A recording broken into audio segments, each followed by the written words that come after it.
distinguished guests, dear colleagues and students, good evening.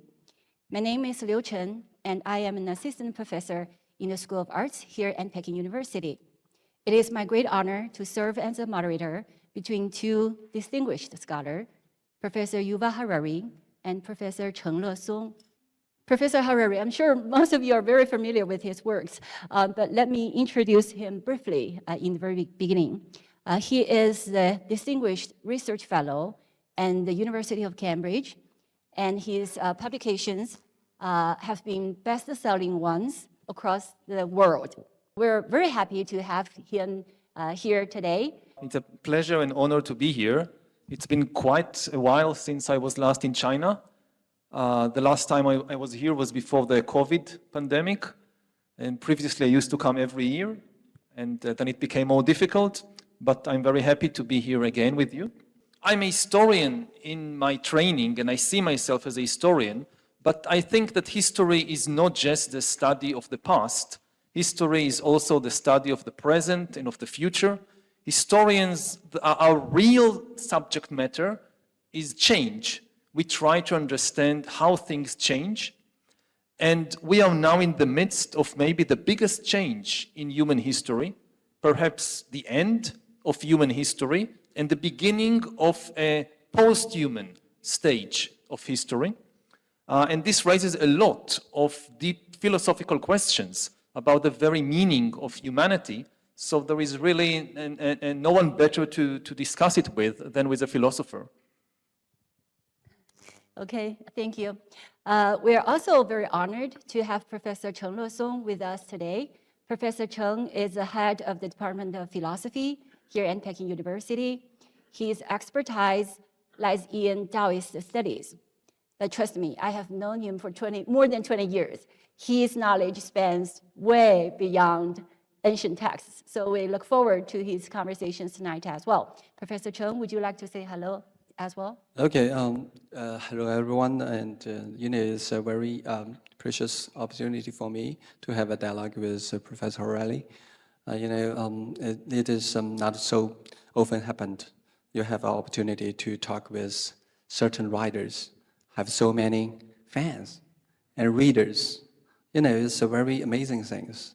I got to know just a few days ago that his book got millions of readers only in China. It's amazing for me. Now it's a time of a screen. We are immerse ourselves in this kind of short videos and all those messages. That is not so serious. But Professor Harari composed several books with in-depth understanding and reflection on the infrastructure of human beings' culture and civilizations. And this kind of books get so many readers. And so many readers love this kind of narrative that come from history, but point out towards the future. So I think this is a very interesting thing, and I want to discuss with Professor Harari about this phenomena and what is the exactly significance of the things that have happened around his books, and also about his books Nexus, which largely lead to a very strong sense of philosophical reflection of the whole thing. We named as civilizations. You give a very short description of the things. But let us just start with very simple questions. Just as I mentioned, in nowadays, the professional academic work is somehow becoming increasingly self-enclosed.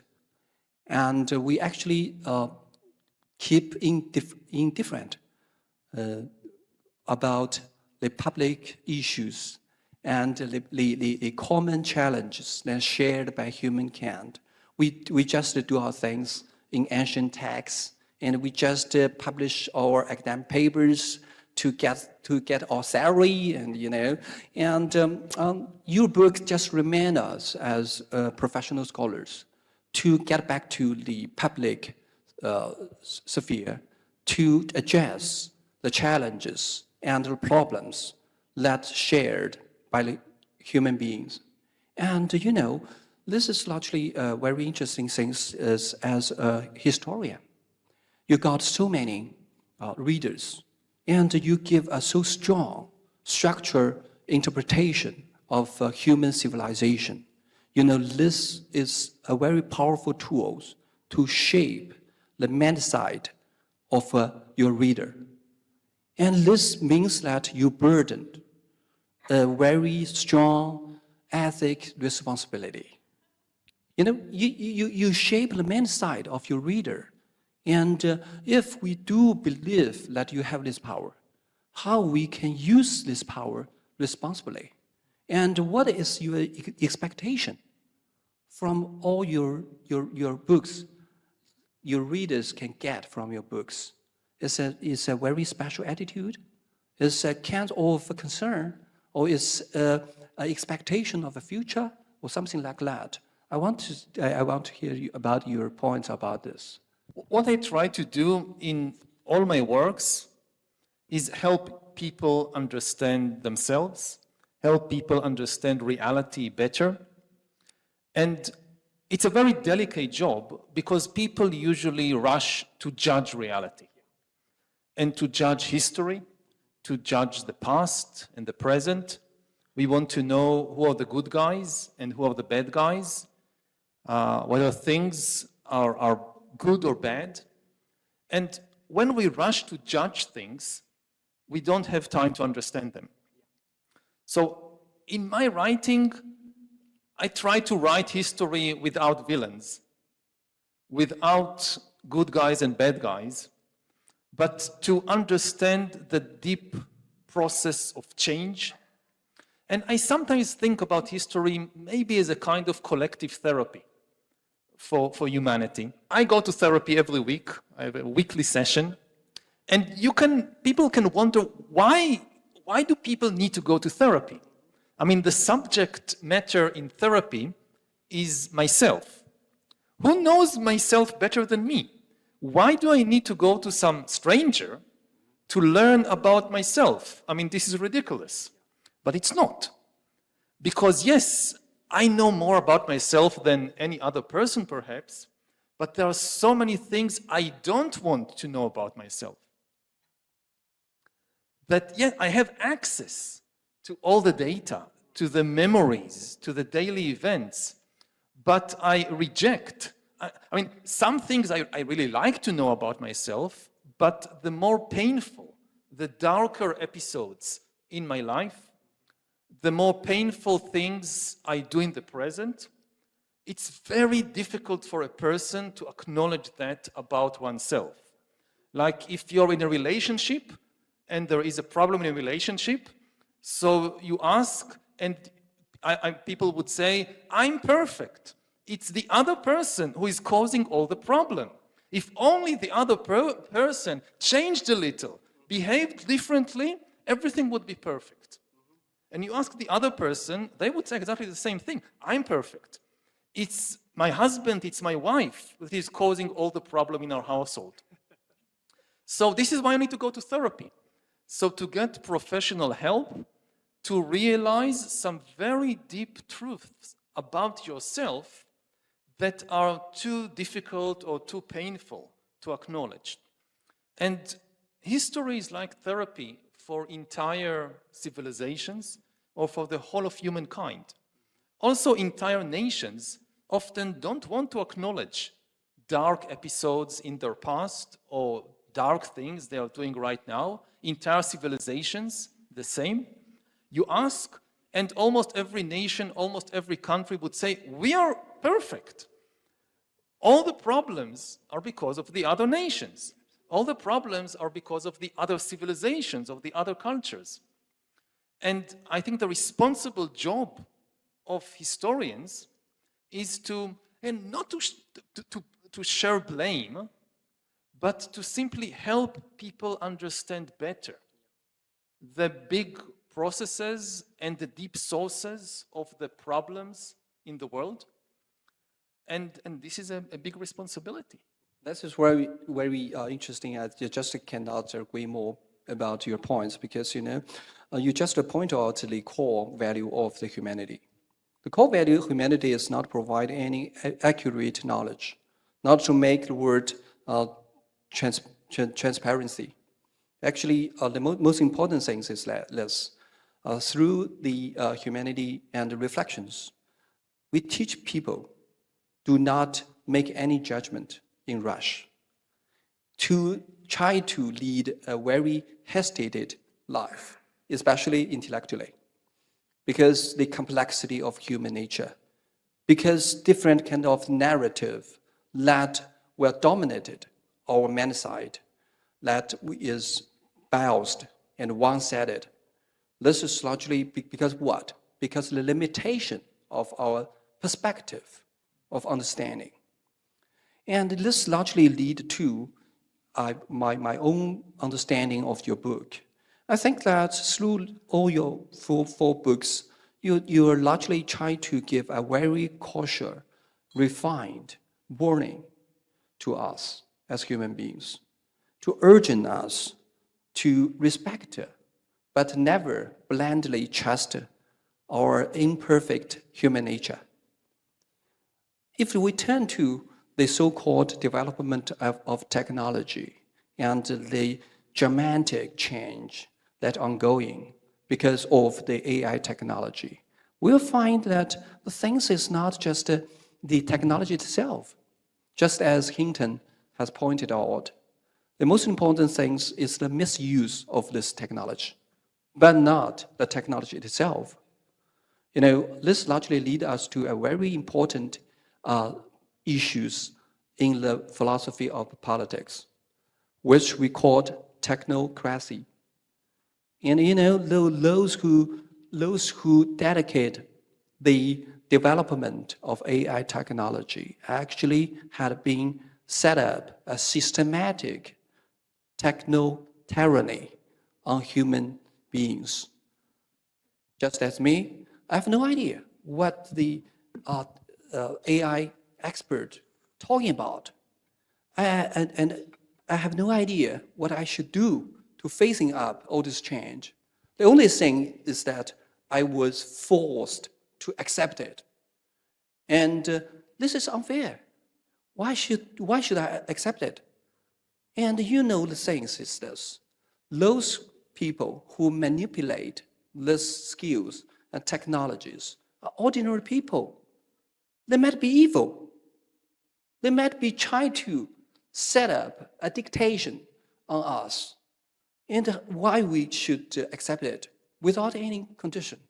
We have no right to say no. This is the things that I think that your books try to urge us to reflect the deficiency of human beings. But this deficiency of human beings is the very point that differentiate us from the machine, because we have emotion, we have desire, and all those things largely lead to a very special and very correct attitude towards future. I called it moderately optimistic. You should not too optimistic, but in no way you put it in pessimistic. This is largely the things that, in my mind, to say your book just as a warning towards us. I often get this question of whether I'm pessimistic or optimistic about the future. I think it's the most common question that people ask me in interview, in private conversations. And I always say that I'm neither. I mean, pessimists are people who kind of think that no matter what you do, things will go badly. And this undermines human responsibility, because if no matter what we do, things will go badly, what's the point of even trying? Pessimism breeds despair. But optimism can be just as dangerous because it breeds complacency. Optimists tend to say, no matter what happens, things will turn out okay in the end. And then if this is the case, again, we don't need to take responsibility, because whether we act or don't act, whether we think very deeply about what we do or we just do the first thing that comes up in our mind, things will turn out okay. And I try to find a middle path of being responsible, which is not optimist or pessimist. It's realizing there are different futures possible ahead of us. We can draw a map of different futures, some good, some bad. Nothing is determined. There is no God and there is no law of history that will correct our mistakes if we take the wrong choices. We are not doomed. We have immense power, human beings. We have immense resources, knowledge. We can do the right thing, but there is no guarantee.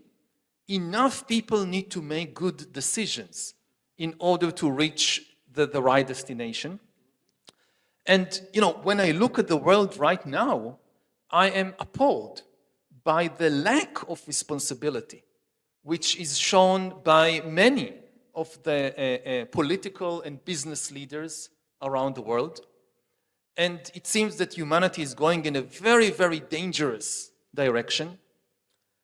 And at this moment, responsibility is more important than ever because of the AI revolution. We are in the process of creating not just the most powerful technology in history. We are in the process of creating potentially a new species of super intelligent entities, agents, that might very soon take control away from us. We have just a few years to get this thing right. I keep telling people that AI is not like the previous technologies we have invented in history. This time, it's not just about us. Philosophers have this habit that when people invent something, so they always say, it's not about the technology. It's about the humans. They decide what to do with the technology. This was always true, but it's no longer true. We are now creating an independent agent. The defining characteristic of AI is not automation, the ability to act automatically. The defining characteristic is agency. To be an AI, a machine must have the capacity to learn and change by itself, to make decisions by itself, and to invent new ideas by itself. If it can't do that, if it only follows your instructions, if you can predict everything it will do, it is not an AI. And we are rushing to create these super intelligent agents in a very irresponsible way. And as I travel the world and I talk with the leaders of the AI revolution, I ask them two questions again and again, the same way they ask me, are you optimist or pessimist? So I reply with two questions of my own. I ask them first, why are you moving so fast? Why don't give humankind a bit more time to adapt, to reflect, to do things more carefully and safely? And almost all of them reply the same answer. Almost all of them say, we know there are huge risks. They often know it better than anybody else, the leaders of the AI revolution. We know there are big risks. We would like to move more slowly, but we can't trust our human competitors. If we move more slowly and the other company or the other country doesn't slow down, they will win the AI race and then they will dominate the world and the world will be ruled by the most ruthless people. We cannot allow this. So we must move faster. And you then talk with the competitors, they say exactly the same thing. So everybody says we can't trust the other humans. Then I ask them the second question. Do you think you will be able to trust the super intelligent AIs that you are developing? And the same people who just explained to me why they can't trust other humans suddenly say, oh, we think we could trust the super intelligent AIs, which I think is borderline insanity. Because, with humans, we know we have trouble with humans. but we also understand them to some extent. We know quite a lot about human psychology and biology. We have experience in history, not just of violence and war, but also in building trust. 100,000 years ago, humans lived in tiny bands of a few dozen individuals, couldn't trust anybody outside their band. Now we have nations like China with 1.4 billion citizens who cooperate on a daily basis. We have a global trade network connecting even different countries. So we have some achievements in building trust between humans. With AIs, we have no experience, we are just creating them. We already know they can lie and deceive and manipulate. We have no idea what will happen when we release millions of super intelligent AIs to take control of our financial system and military system and culture. So the people who lose trust in other humans, but imagine they can trust an alien super intelligence, this is extremely scary and I think irresponsible. The things is just like this, because when you are an engineer, you create something, and you will naturally get the confidence to say I can control it. But the things is just like this. When we turn to the AI, it's just a black box. We have no idea what would happen in there, and if there will be certain, we call subjectivity within this AI engine, and whether they will have desires, they will have their own intentionality to do certain things, and they have their own value systems, they have their own value preference. All these kind of things were super dangerous. But the things is just like this. When we say that, okay, we just cannot trust other people, means what? Means we know that what is human being, what is human nature. But nowadays, we are still panning for the new definition of what is AI, what is new species. And, this is largely lead us to a very interesting thing about the difference between silicon-based life and carbon-based life. We seem to have a very clear definition of what is carbon-based life. Even despite of the observable phenomena, which we are living or something like that. But the general definition of carbon-based life is that we will dead. We will dead another days. And these things composed the basic element of the human nature. I said this, the necessity of death and the dependence of group, community, and uncertainty, anxiety about future. All those things lead to us fully understanding of human beings. And the mutual trust among people is the most costly things that we have found in history. And these things lead to a very interesting things is like this. Maybe I could say that through intelligence, we can tell us from animal. We know that we are some species with intelligence. But is that case that we can tell us from the AI engine in potential? Because we have emotion. We have deficiency. We actually have limitations. According to the Chinese philosophy, the most important thing is that we must face up to the real self with emotion, with limitation. We just cannot know everything. And we should be very humble when we face up to others and future. So this is largely wisdom from the ancient China. And this is largely, you said about responsibility. And responsibility not just come from a social mechanism, but come from what? Self-understanding of what is yourself, what is the essence of human beings. And I think a very important point about humans is that we are we often define ourselves by our intelligence to distinguish us from other animals. We want to feel superior to all the animals, and what can give us superiority? Not the body, not physical strength, so we say, we are more intelligent than all the other animals. So we give, I think, far too much emphasis on intellect and intelligence in the understanding of ourselves, which is now becoming extremely dangerous because soon there will be something more intelligent than us on the planet. So if it's all about intelligence, it's game over for humanity.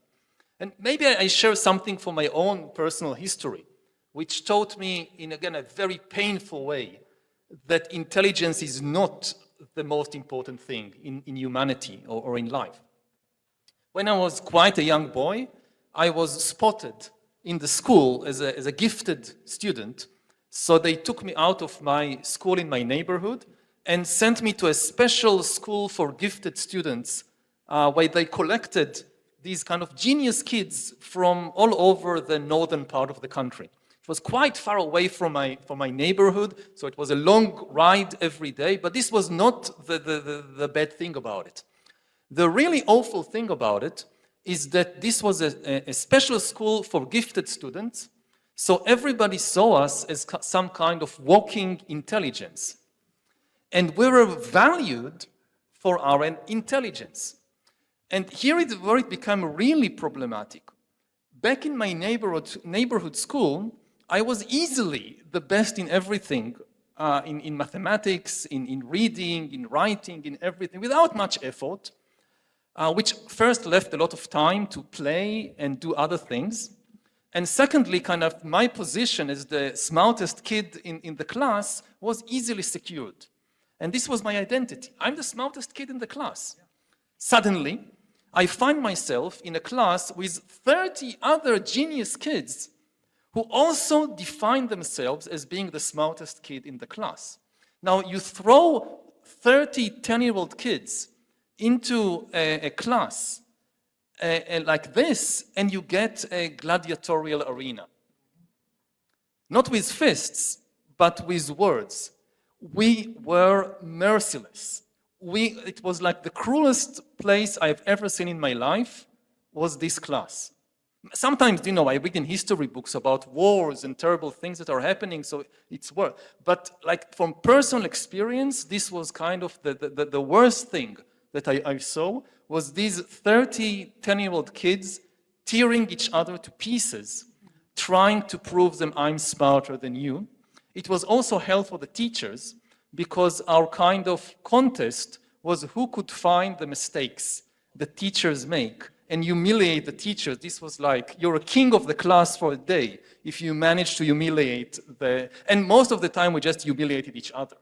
Like, the teacher asks something and somebody gives an answer and everybody jumps and says, this is not true. And so it went on for years. And the whole rationale of this class was to develop the intellect of these kids. So nobody invested anything in developing our social skills, in developing our emotional skills, or in developing our physical skills, our bodily skills. And it was I now can joke about it, but it was a very painful experience. After being for 10 years in this environment, as teenager, we came out with quite developed intellects, but with horrible social skills, which made, I know some of the people who were in that class, and they still carry deep scars, injuries from that time. And this taught me in the most kind of personal and visceral way that you cannot define a person or build a person based only on intellectual skills. There are much more important things that ultimately humanity is about feelings and not about thoughts. Maybe if I have more time, I'll say something also about, I said something personal, now let's kind of open it to the grand vision of human evolution. Originally, we humans our ancestors at least, were worms crawling on the ground or in the mud. A very simple life form. It's just a tube with two openings, a mouth to take in food, and another opening to expel all the waste from the body. There was no brain. There were already nerve cells, neurons, but there was no brain. The center of command of this ancient worm was in the stomach, where the food went. Now, over millions of years, in order to get food and also warn about danger, so more nerve cells developed around the mouth in order to taste the food and smell the food and see the food and hear the food. And this became the brain. And this is still our basic structure today. We are basically a worm. It's just, look at yourself. It's just this long twisting tube with a few things attached to it. But it's a worm, and the brain is still near the mouth. But the big question is, maybe the center of control is still where it always was, in the stomach, not in the brain. And it's a big question in brain science, because maybe not the stomach, but the spinal cord is an integral part of the brain. And there are good reasons to think that, yes, you have all these neurons here that get all the attention, but ultimately the real center of command of the human being is still here. Well, actually, I know exactly what you're talking about, but Professor Harari, as one of the smartest guys around the world, saying that intelligence is not that important. It's really interesting. Okay, go on, Professor. Yeah, actually, always there's kind of show off to say that I'm very smart, but it's not so important. But actually, I know that the students here on set of this hall, the Peking University students who have passed a very selective examination to go to this campus, and actually you dated back to your childhood, you are the smartest students in your class. But once you step into this campus, even though you are just somehow around average, and this is a very tough process of mind change, especially in the first semester. You must accept that I'm just around average, and most of your teacher think like you just so you are not so smart. And all the way you adopted to demonstrate that you're smart is totally nonsense. So this is largely the things that lead us to a very important point to say that the things that make us human is about our deficiency, or the things that is not so concerned with intelligence. Because the things is just, for me, it's just like this. When we say that we are trying to controlling certain things that has intelligence that supports us, we still has a very important reasoning mode that comes from instrumental reasoning. We try to regard this as a tool, but not as a subjector. And if you regard this as a tool, then actually you will get into the trap of modernity. The trap of modernity is a continuous pursuit of efficiency. You do things quicker, and you face up to different kinds of competitions. And you have competitions with human beings, other companies, other countries, other nations, all those things. It's about competition. And now we have a new competition. With what? With AI. With new and species that is totally has intelligence that supports us. This is the real things that stir and get all us into a panic. And this kind of worry actually lead to a historical reflections. Because what? The anxiety that long for thousands of years always come from the same things. the uncertainty of future, and how we can take action responsible to respond the change that's happening. So to speak, for me, that is, the things is not just about technology. The things is about the deep understanding of a deficiency of human beings. And we should, with full recognition of our limitation, then to take cautious steps towards the future. And to say, just as the motive of today's discussion, understanding is an antidote. You must firstly to do certain in-depth reflection before you take any action. But now we are too rushed in action, and we too rush into a new form of competition.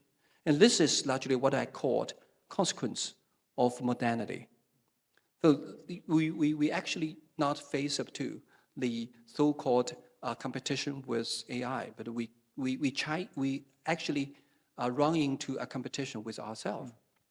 But I'm not sure I would put all the blame just on modernity, because we see things like that also in ancient times. I know very little about Taoism, so I would be happy to hear from you about it. But at least in the West, you can trace these things back thousands of years.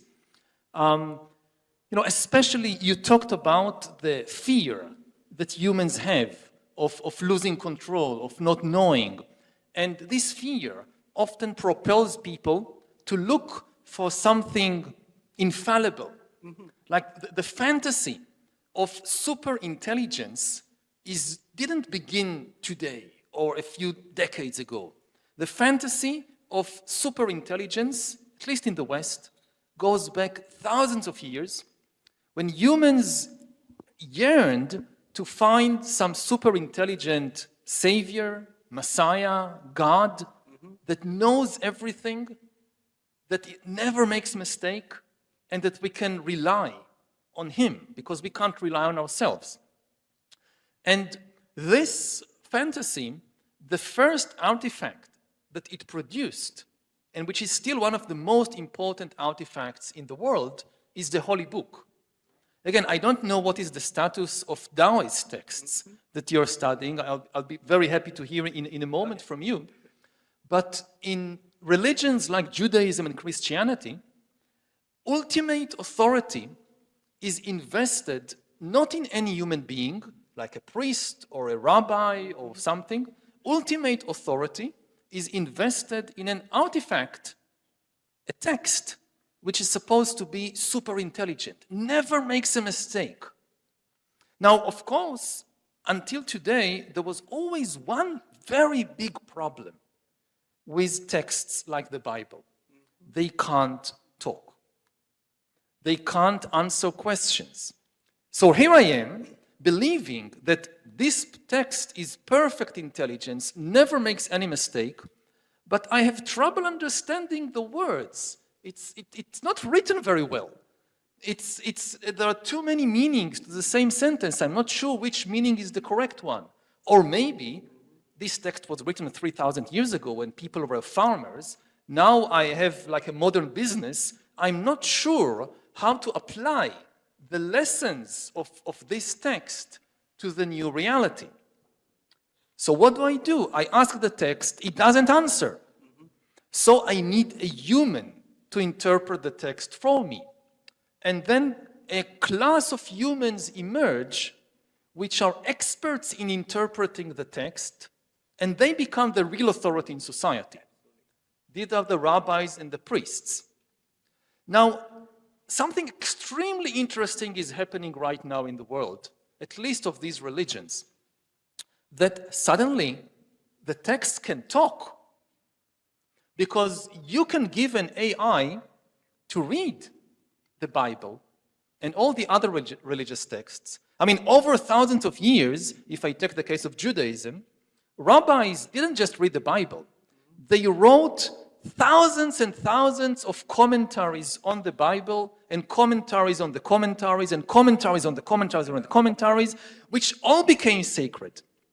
And your position as a rabbi, you're a big rabbi, if you know more texts, and you're a little rabbi if you know only a few. No rabbi was able to read and remember all the texts. Impossible for a human. But AI can. For the first time in the history of Judaism, there is something on earth that can read all the texts of Judaism, everything written by every rabbi in Poland or Yemen like 800 years ago. It read everything. It remembers every single word. It can find connections and patterns in the holy texts that no rabbi can. Will it become the new authority in Judaism? Now, if you have a question and the AI says, oh, this is the answer, it can give you like pages and pages of proof from holy books. Now, if a human rabbi says, don't listen to this AI, it's a soulless machine, the problem, at least in Judaism, is that the authority is invested in the text, not in the human. So if an AI finds arguments in the text, the rabbis cannot just dismiss because it's the argument, because the text has authority. Now the word speaks. AI has mastered language. So it's interesting. This is kind of my perspective as a historian on all this. How it's not just modernity, it's the whole of human history which is feeding into this AI revolution with very unexpected consequences, maybe. The same thing is happening in the legal system, which also a very authoritative text that until today we needed lawyers to interpret the text. Now the text can speak for itself. It's the same thing in the financial system. Until today we needed bankers and financiers to interpret the money, the financial texts. Now they can interpret themselves. So maybe AIs take over the financial systems and the religions and the legal system. So this is just kind of a thought to share. And I would be very happy to hear how it is in Taoism and whether you think that you'll have an AI Taoist master anytime soon. No, actually, the case was totally different in Taoism. Because, I'm just not trying to blame everything to the modernity. But the thing is just like this, modernity comes from the Western tradition. Exactly, the modernity is the offspring of the whole tradition. But in China, it's totally different. Because Taoism is a too complex systematic sort. So let me just start with a very simple sentence, the very opening sentence of the Tao Te Ching, 道可道非常道, which means the things that you spoke out is not the constant things. Which means, for me, there is a very interesting definition of authority. You just mentioned of authority, which is always correct. And for us Chinese people, along with the Taoist intellectual tradition, we actually have the two pre-assumptions. The first thing is, as common human beings, we have very clear limitation of our rationality. We just cannot say we can control or grasp the ultimate truth of the cosmos, of the whole thing. And this is because what? Because we are human beings. And then, is there any authority that we can rely on that seems always correct? Yeah, we have certain kinds of a memory of those things. Sagehood. There is golden age, governed by the sages, and the sages know the exact internal mechanism of the so-called cosmos. But the thing is just like this. Things change for Taoists. Everything changes, everything floating. And you just cannot say there is one set regulations and rules who can run all the way of the history of human beings. So the thing is that you must depend on the original text, but you just cannot just rely on it. You read into it and you get something back, and then you have a try of what you learn from it. And this does not mean you have the always correct regulations and rules that behind you. So to speak, the most important thing is that for Chinese people, especially for Taoists, we must keep open-minded towards the change, towards the ultimate rules of the cosmos, which we could say this: the cosmos is an eternal Sphinx riddle for Chinese people, especially for Taoists. So in this way, can we say that modernity as a product of Western tradition actually have a shortage to say that there is absolute rules, absolute regulations, and absolute or universal mechanism that can dominate everything that in our eyesight. But for Chinese or traditional Chinese thought, there is no such things. The universal correctness, the ultimate truth, there's nothing of it. Because you just look at the cosmos, everything changes. There is a totality of the cosmos, but there is no so-called ultimate and universal things that you can grasp and you can get. And this is why I just mentioned why Chinese people always keep humble to the change.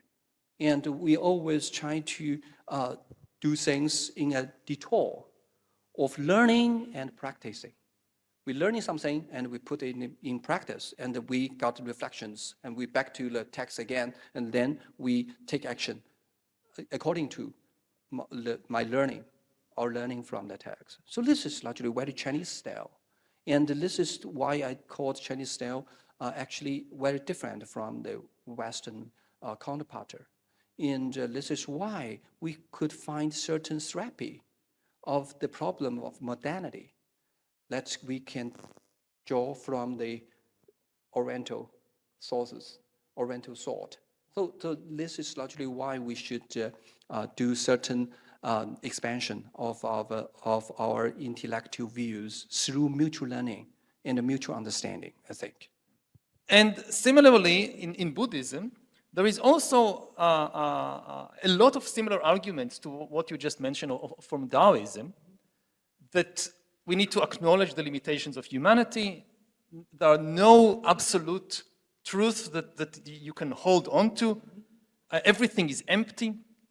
And you need to rely on practice and not just on some text that says something. And then they memorize these texts again and again and again. And you go to monasteries and you see even monks that their main practice is memorizing texts. And the authority in the religion becomes the authority of the experts on the texts. And the texts say, don't rely on texts. And this is what the experts on texts will say to you. And, you know, there is a very famous Buddhist story about a monk who meditated in a forest, and there was a parrot living near where the monk was meditating. And the monk wanted to protect the parrot from danger. So the monk told the parrot, "Parrot, be careful. In this part of the woods, there is a hunter that comes every now and then. The hunter will spread grains on the ground. You'll see the grains, you'll get attracted to the grains. When you go for the grains, he hid a net, and the net he'll spring the net, he will capture you. So parrot, be careful, a hunter will come." And the parrot, the monk kept repeating this warning, "Parrot, be careful, a hunter will come." And the parrot, as a parrot, learned this warning, and the parrot would sit there on the tree and just repeat all day, "Parrot, be careful, a hunter will come. Parrot, be careful, a hunter will come." And one day, a hunter came, and the hunter spread the grains, and the parrot got attracted to the grains and went to eat the grains, and the hunter sprang the trap, and the parrot was captured. And all through that process, and even when the hunter was holding the parrot in the hand, going to kill him, the parrot kept saying, "Parrot, be careful, a hunter will come." you mentioned a very interesting things is about what? For me, the things is just like this. I think the fundamental part of just you mentioned the gap between theory and practice. It's about what? It's about our basic need as human beings. I think that our fundamental need is the need for order, the order, the understanding of the outside world. And this kind of understanding actually lead us to set up our intellectual man side somehow. But you know, when you run into a real life, you must somehow compromise with your immediate demand. And this compromise actually be part of your daily life. And you just cannot say, because there is a gap between theory and practice, to say that there is no use for theoretical understanding of the whole things. But what I try to say is that the foundation of order is we are longing for meaning. We must know what we are doing. You know, you just say that we do some things. We must have our intention, and where come from this? Where come this so-called intention? I say we have a systematic understanding of what is meaning, and this meaning actually on the basis of order, the acknowledgement of the order, and this order actually lead to so-called knowledge. This logic lineage actually lead to my very simple conclusion to say this matter of the gap between the theory and the so-called practice. We should still respect the capacity of reflection and the theoretical construction. Because what? Because there is a balance between these two. And you must go back to theoretical reflections to keep you somehow distance from the wrong, misleading actions. So people is, human beings so complex. We just cannot say we have one extreme. Though just as I mentioned, for Chinese philosophers, the most important thing is what? Is balance between extremes. But not to say, okay, there is a gap, so we must have a certain kind of solution for it. But what do we do in the present moment in history when, you know, for thousands of years, philosophers could have debates like this, and it was important to some extent, but it was not all that important because the world went on. You know, humans created various orders, and the orders collapsed, and they created a new order, and the new order was maintained for some time, and it collapsed. And this is how it went for thousands of years. And at least my fear is that we have reached the end of the road, and that whatever wisdom we have accumulated from thousands of years of philosophy and from thousands of years of history, it needs to manifest now, or it's too late. That like all the big questions of philosophy are now practical questions. We have, I don't know how many years. Some say 5 years, some say 10 years, some say 15 years before what the experts called AGI, artificial general intelligence. Not this little AI that you have on your smartphones, the DeepSeek or the ChatGPT, but the artificial general intelligence, which will be more intelligent than humans, not in a specific field, but in all fields. And once this happens, the ball is out of our hands. It's like we are having this discussion, and astronomers tell us that they spotted a fleet of spaceships coming from some other solar system. According to the calculations of the astronomers, these aliens will land on the planet in between 5 and 15 years. We don't know much about them. Maybe they're nice. Who knows? Maybe they'll help us solve cancer and overcome climate change, and maybe not. But we have 5 to 15 years to think what we are doing. And this is the time that I think all the wisdom traditions of humanity again, developed over thousands of years, what do they tell us? What do they tell us about this specific moment in history, which is, I think, different from previous moments, because the process of change, of course, things will continue to change, but maybe not for humanity. Maybe this is kind of the last station for humanity. Actually, just one word. You can close the whole discussion. Actually, I think that for me, I'm more optimistic than you. For me, that advantage of humanity is just because of its deficiency. Just because we are not perfect. And you can imagine certain perfect things, but I do not think that we could just be replaced with the civilization of human beings. Will be replaced by certain super intelligence. Because what? Because we have emotions. But I just cannot imagine how silicon-based life have imagined, have desire, have intention to just to remove us, to set up a kind of governance on human beings, because what? Because we have desires,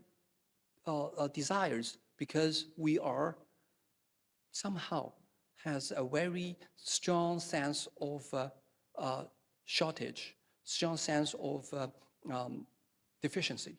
So this is largely the only things that in my mind that might be more optimistic than you.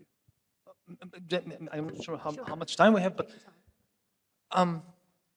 I don't know whether AIs or AGIs will ever have consciousness, will ever have feelings. I think this is the biggest question of all, but I don't think that you need feelings in order to have goals and to act in the world as an independent agent. AIs, you give them a goal, or they develop a goal, then they do things to reach the goal without any emotions or desires. If you have a self-driving vehicle, you can give the vehicle the goal, get me as fast as possible to the train station, and the self-driving vehicle on the way would run over people. Because I gave it the goal, get there as fast as possible, and forgot to tell it, but don't kill anybody on the way. So, and similar, we have so many examples. That the most famous example is what happened on social media. That social media companies gave the AIs, the very primitive AIs that run social media, the goal of increasing user engagement, make people spend more time on the platform, and the algorithms began to spread hate and fear online and to destabilize societies all over the world, because they discovered that the easiest way to increase engagement is with fear and hatred and greed. So they don't have any desires, they don't have any emotions, but they can have a goal, and then they can do a lot of things on the way to that goal. And that, I think, is the danger for us. And the fact that we have emotions and feelings means that we can suffer a lot. I mean, I think that ultimately the definition of consciousness is the capacity to suffer and to be liberated from suffering. But this is no protection. Cows can suffer, and we didn't treat them very well. Other animals can suffer, and it's not necessarily even that we are evil. A lot of animals we have destroyed without even thinking about it. So the cows, we exploit them for meat and milk and so forth. But so many species have gone extinct in just the last few years by humans destroying their habitats, like they live in some forest, and the humans come and cut the forest and build something. And the humans are not even aware that they are doing something bad to these. There is no evil intention. It's just you don't see them. So some super intelligence may have whatever goal it could be, and it's not evil, it doesn't even have any emotions, it's just on the way to the goal, it runs over us. Great. I think we are about to run out of time, but I'm sure that Professor Cheng likes to share some comments on. You're fine? Okay. So before we end, let's invite Professor Harari to give a close remark. For me, it was an honor and a pleasure to be here with you today. And this has been one of the most inspiring discussions I've had recently. So thank you for that. The reason I do these talks and that I wrote the book is because I really think that humanity is about to make maybe the most important decisions in our history. And at present, there are very few people in very few countries that understand what is happening and that take part in the conversation. Lots of people now have heard about AI, but most people don't have a deep enough understanding of the AI revolution to know what is at stake and to feel competent to take part in the discussion. So I can't tell people what would be the solutions or what policies to adopt. My understanding is also very limited. My goal is to give many more people in many more countries a basic understanding of what is the AI revolution, what is at stake, so that millions of people in numerous countries will feel motivated and competent to join the conversation so that we can hear more opinions, more interests, more worldviews, and thereby hopefully reach a better decision. At present, the people who really understand and take the decisions, they are not even elected representatives of anybody. They are mostly these leaders of the big AI companies. And this is dangerous for humanity. So that's my motivation, and I hope that you will feel motivated and competent to take part in the conversation, because it's the conversation about your future also, about everybody's future. My other remark is that I noticed that there are several people here that read my books, that maybe are my fans, and I know from previous, I have historical knowledge, so I know what happens at the end of the event, that lots of people come and they want to sign books and take selfies and so forth, and unfortunately I don't have the time to do it because I have to rush to another event. So I would leave you with something better than my signature and better than my picture, which is really parts of me, it's my atoms. Just as a final thought for reflection and about the interconnectedness of everything, we have sat here together in this beautiful hall for an hour and a half, breathing all the time, and the air mixes our breath together. So a lot of the atoms that were inside my body an hour and a half ago are now in your body. And a lot of the atoms that an hour and a half ago were in your body are now in my body. So in this way, we have shared something even more important than a signature or a picture.